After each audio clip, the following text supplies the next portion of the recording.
وہ چلتی جا رہی تھی اور سوچ رہی تھی کہ غلطی کہاں رہ گئی۔ نہ جانے یہ کوئی آزمائش تھی یا کوئی گناہ کی سزا۔ خیر جو بھی تھا، یہ سب اب اس کی ہمت سے باہر تھا۔ وہ ہمیشہ سے رات کے اندھیرے، بجلی کی گرج اور تیز بارش سے ڈرتی تھی۔ نہ جانے آج اس میں کہاں سے اتنی ہمت آ گئی۔ وہ بنا آواز کے رو رہی تھی۔ اسے اپنے آگے کی منزل کا کوئی ٹھکانہ نہیں مل رہا تھا۔ بجلی کی چمک سے اس کے چہرے پر موجود تھپڑ کے نشان واضح ہوتے۔ بارش کا پانی آنسوؤں کے پانی کے ساتھ مل کر اس کے رخسار سے ڈھلک رہا تھا۔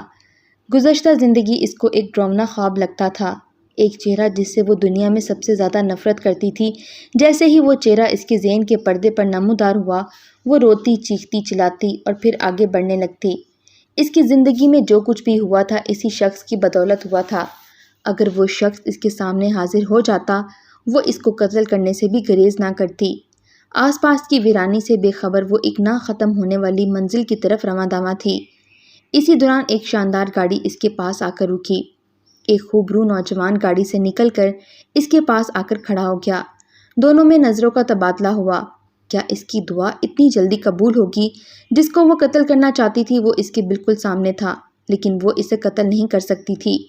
اسے پہلے کہ وہ کچھ بولتی، اس نے اس کا بازو پکڑا اور زبردستی گاڑی کی فرنٹ سیٹ پر بٹھا دیا۔ وہ مذمت کرنا چاہتی تھی لیکن اس نوجوان نے اس کا بازو مضبوطی سے پکڑتے ہوئے گاڑی سٹارٹ کر دی۔ تم جہنم کی آگ میں جلو گے، اللہ کا قہر تم پر نازل ہوگا۔ اس دنیا میں تو مجھے انصاف نہیں ملا، لیکن قیامت کے دن تم سے اپنا حساب لوں گی۔ اس کا چیخنا چلانا اس پر اثر انداز نہیں ہو رہا تھا۔ وہ خاموشی سے اس کی ہر بد دعا کو نظر انداز کر کے گاڑی چلا رہا تھا۔ تھوڑی ہی دیر میں اس نے گاڑی ایک شاندار گھر کے پاس روکی۔ وہ باہر نہیں آنا چاہتی تھی لیکن اس نے اس کا بازو مضبوطی سے پکڑا اور اس کو دھکیلتا ہوا اندر لے گیا۔ اتنا سب کچھ کرنے کے بعد بھی تمہیں سکون نہیں ملا؟ آخر میں نے تمہارا کیا بگاڑا تھا جو تم نے میرے ساتھ وہ سب کچھ کیا؟ اس نے اس کے ایک بھی سوال کا جواب نہیں دیا اور اسے کمرے میں لے جا کر بند کر دیا۔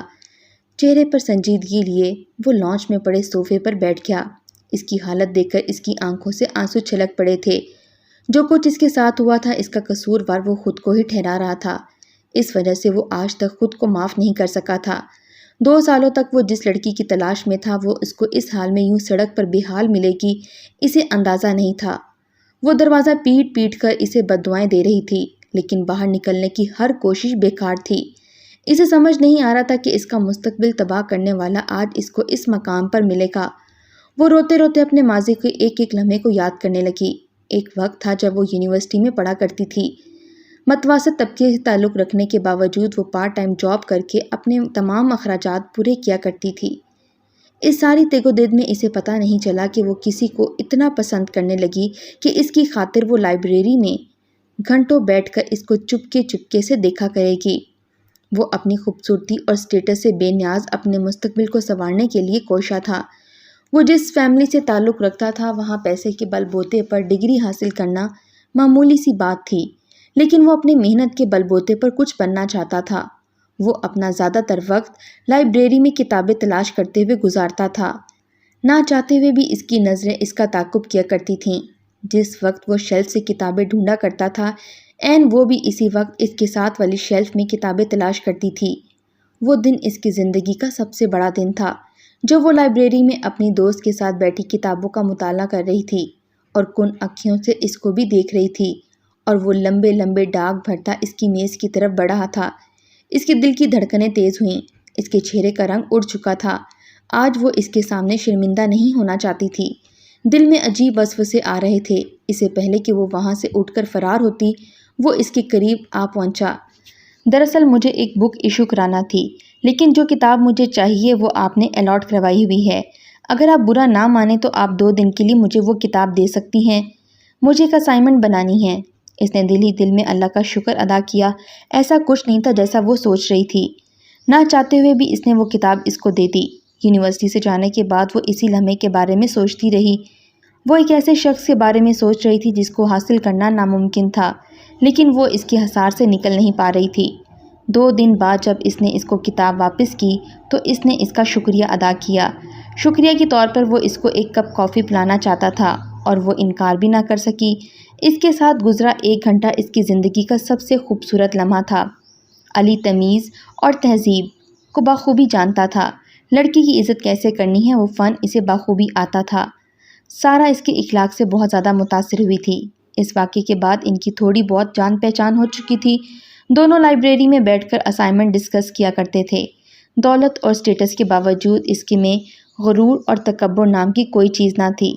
دن بدن ان کی دوستی بڑھ رہی تھی۔ دوستی کی دیوار اس وقت مضبوط ہوئی جب ایک دن اچانک علی نے اسے لنچ پہ لے گیا اور وہ چاہ کر بھی اسے منع نہ کر سکی۔ وہ مشکوک تھی وہ اس کو لنچ پر کیوں لے کر جا رہا ہے۔ عجیب وسوسوں نے اسے گھیر لیا تھا۔ اس کا شک یقین میں اس وقت بدلا جب اس نے اس کو پرپوز کیا۔ اس کے دل کی خواہش تو پوری ہو گئی تھی لیکن ایسا کبھی بھی ممکن نہیں ہو سکتا تھا۔ علی آپ کی اور میرے سٹیٹس میں بہت زیادہ فرق ہے۔ میرے نزدیک یہ سٹیٹس کوئی معنی نہیں رکھتا۔ تم بس اپنے گھر والوں سے بات کر لو۔ میں کچھ دنوں میں اپنے والدین کو بھیج دوں گا۔ جب سے علی نے اس سے شادی کی بات کی تھی اسے لگا تھا کہ وہ دنیا کی سب سے خوش قسمت لڑکی ہے، لیکن وہ نہیں جانتی تھی کہ یہ رشتہ اس کی ساری زندگی تباہ کر دے گا۔ جیسے ہی اس نے اس بارے میں اپنے گھر والوں سے بات کی تو کسی نے بھی اس کی بات سے اتفاق نہیں کیا۔ آخر وہ کسی نہ کسی طرح اپنے گھر والوں کو منانے میں کامیاب ہو گئی۔ آج اس کی سالگرہ تھی۔ علی نے اسے سب کی نظروں سے اوجھل ایک پیک کیا ہوا گفٹ دیا۔ علی کی طرف سے اس کو دیا ہوا یہ پہلا تحفہ تھا۔ اسی دوران علی کو ایک کال آئی اور وہ عجلت میں وہاں سے چلا گیا۔ سارا ہنسی خوشی وہ گفٹ لیے کلاس میں جا رہی تھی۔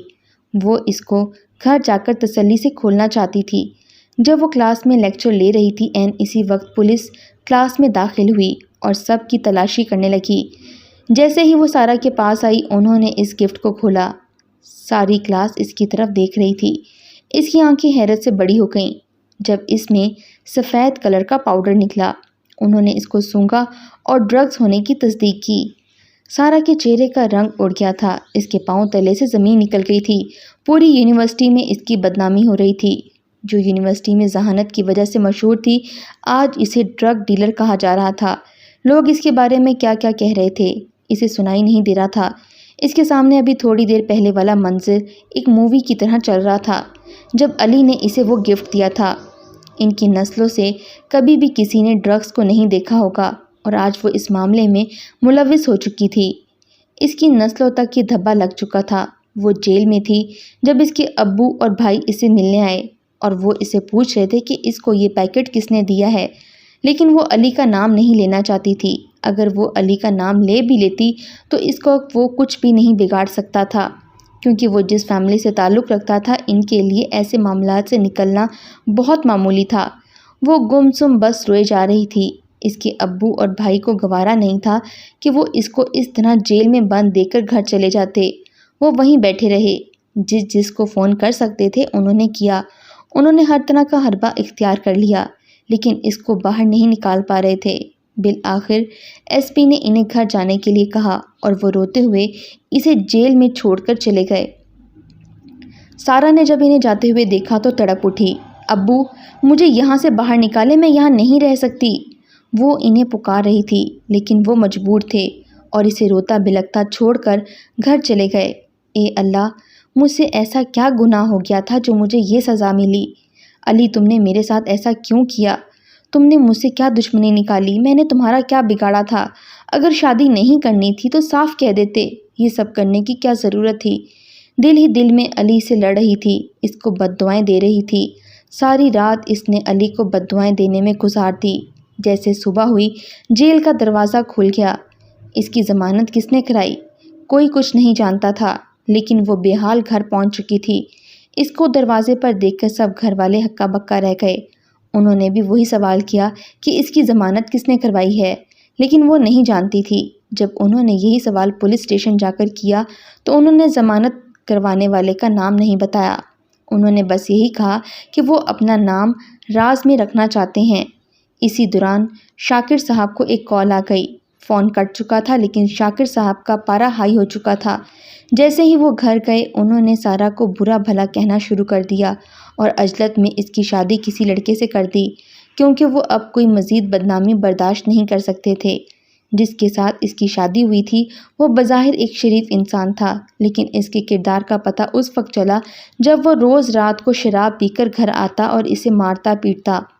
سارا خاموشی سے اس کی ہر بات برداشت کرتی تھی کیونکہ وہ اب اپنے والدین کے لیے کوئی مسئلہ کھڑا نہیں کرنا چاہتی تھی۔ ایک دن تو اس کے شوہر نے حد ہی کر دی، اس کو مار پیٹ کر طلاق دے کر گھر سے نکال دیا۔ اب جب کہ وہ اپنی زندگی آرام سے گزارنا چاہتی تھی، اب ماضی کی تلخ حقیقت اس کے سامنے آ کے کھڑی ہو گئی۔ وہ ماضی سے اس وقت باہر نکلی جب کمرے کا دروازہ کھلا اور وہ اس کے سامنے حاضر ہوا۔ ایک ملازم کھانے کی ٹرے گھسیٹتے ہوئے اندر لا رہا تھا۔ اس نے ملازم کو باہر جانے کا اشارہ کیا۔ میں جانتا ہوں تمہیں میری وجہ سے بہت زیادہ تکلیف کا سامنا کرنا پڑا ہے، اور میں یہ بھی جانتا ہوں کہ میں تم سے کچھ بھی کہہ لوں تمہیں اس کا یقین نہیں آئے گا، لیکن پہلے تم کھانا کھا لو، اس کے بعد بات کرتے ہیں۔ وہ اس کو نفرت بھری نگاہوں سے دیکھ رہی تھی۔ جب وہ اس کو کچھ بھی کہنے سے قاصر تھی تو اس نے غصے سے ٹرالی ایک ٹھوکر سے گرا دی۔ سارا کھانا زمین پر گر پڑا۔ میں تمہاری شکل تک نہیں دیکھنا چاہتی اور تم مجھے کھانا کھلانے آئے ہو۔ ایک بات یاد رکھنا، تم نے جو کچھ میرے ساتھ کیا، میں تمہیں اس دنیا میں معاف نہیں کروں گی اور نہ ہی اگلے جہان میں معاف کروں گی۔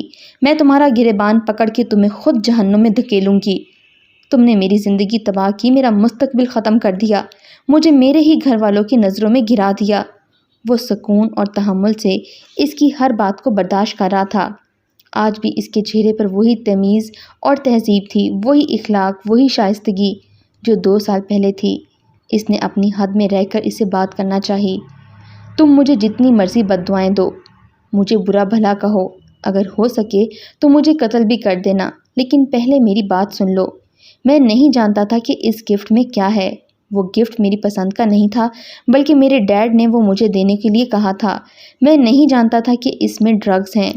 میں اس دن اس لیے جلدی چلا گیا کیونکہ مجھے کہا گیا تھا کہ میری امی کو ہارٹ اٹیک ہوا ہے، اس لیے مجھے ایمرجنسی باہر کے ملک بھیج دیا گیا تھا۔ تمہارے ساتھ یہاں کیا ہو رہا تھا مجھے نہیں معلوم۔ تم سے کانٹیکٹ کرنے کے سارے راستے ختم کر دیے گئے تھے۔ میرا موبائل پاکستان میں ہی رہ چکا تھا۔ جب میں واپس آیا تو یونیورسٹی میں مجھے تمہارے بارے میں معلوم ہوا۔ تم نہیں جانتی کہ میری کیا حالت ہو چکی تھی۔ میں نے جینا ہی چھوڑ دیا تھا۔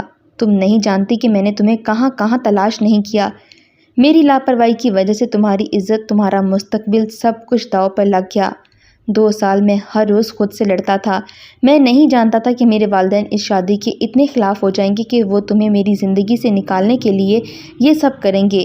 وہ ساری حقیقت بتا رہا تھا اور اس کی آنکھوں سے آنسو چھلک رہے تھے۔ اگر تم چاہو تو مجھے معاف کر سکتی ہو یا پھر مجھے سزا بھی دے سکتی ہو۔ تمہیں تو معاف کر دوں گی، لیکن میرے ساتھ جو ہوا، کیا وہ سب کچھ ٹھیک تھا؟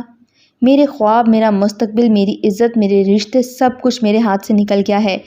میرے شوہر نے مجھے طلاق دے کر گھر سے نکال دیا ہے۔ اگر میں تمہیں معاف بھی کر دوں تو اس سے کیا ہوگا؟ کچھ بھی نہیں، سب کچھ ختم ہو گیا ہے۔ میں تباہ ہو گئی ہوں۔ جتنی سزا میں نے کاٹ لی ہے اب میں مزید نہیں کاٹ سکتی۔ وہ اس کے پاس گھٹنوں کے بل زمین پر بیٹھ گیا۔ مجھے ایک موقع دو، میں تمہارے زخموں پر مرہم لگا دوں گا، تمہیں خوشیاں دوں گا، تمہیں وہ سب کچھ لوٹا دوں گا جو تم نے کھویا ہے۔ تمہارے بہائے ہوئے ہر آنسو کے بدلے تمہیں بے پناہ خوشیاں دوں گا۔ میں تم سے شادی کروں گا۔ اس کے منہ سے یہ سب سن کر وہ ایک پل کے لیے ساکت اس کو دیکھنے لگی۔ بس مجھے ایک موقع دو۔ علی نے سارا کے گھر والوں کو ساری صورتحال سے آگاہ کر دیا۔ ایک غلط فہمی کی دیوار جو ان لوگوں کے درمیان تھی، وہ دیوار علی نے گرا دی تھی۔ وہ بہت خوش تھی کیونکہ اللہ نے اسے جس آزمائش سے گزارا تھا وہ اس میں سرخرو ہوئی تھی۔ اس کو وہ مل گیا تھا جس کی اسے خواہش تھی۔ عدت پوری ہونے کے بعد علی اس سے شادی کر کے ایک اچھی جگہ شفٹ ہو چکا تھا۔ یہ اس کی شادی کے بعد پہلا تحفہ تھا جو علی نے اس کو دیا تھا۔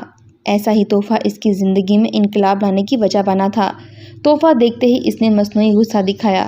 فکر مت کرو، اس بار میں جیل جاؤں گا، لیکن تم پر آنچ نہیں آنے دوں گا۔ دونوں مسکراتی نظروں سے ایک دوسرے کو دیکھنے لگے۔ اس نے مسکراتے ہوئے وہ تحفہ کھولا۔ تحفے سے ایک خوبصورت انگوٹھی اس کے ہاتھ میں موجود تھی۔ اس نے رنگ اس کے ہاتھ سے پکڑی اور اس کی انگلی میں پہنا دی۔ یہ وہی انگوٹھی تھی جو اس نے آج سے 2 سال پہلے سارا کے لیے خریدی تھی۔ اسے اپنی قسمت پر یقین نہیں ہو رہا تھا۔ علی اپنے گھر والوں سے علیحدہ اپنی ایک نئی دنیا بسا چکا تھا۔ اس نے اپنے ماں باپ کو معاف تو کر دیا لیکن ان سے سب رابطے ختم کر دیے۔ وہ سارا کو پا کر خدا کا بہت شکر ادا کرتا تھا کہ اس ذات نے اسے پھر سے سارا سے ملوایا اور اسے اتنی ہمت دی کہ اس نے سارا کو اپنی عزت بنا لیا۔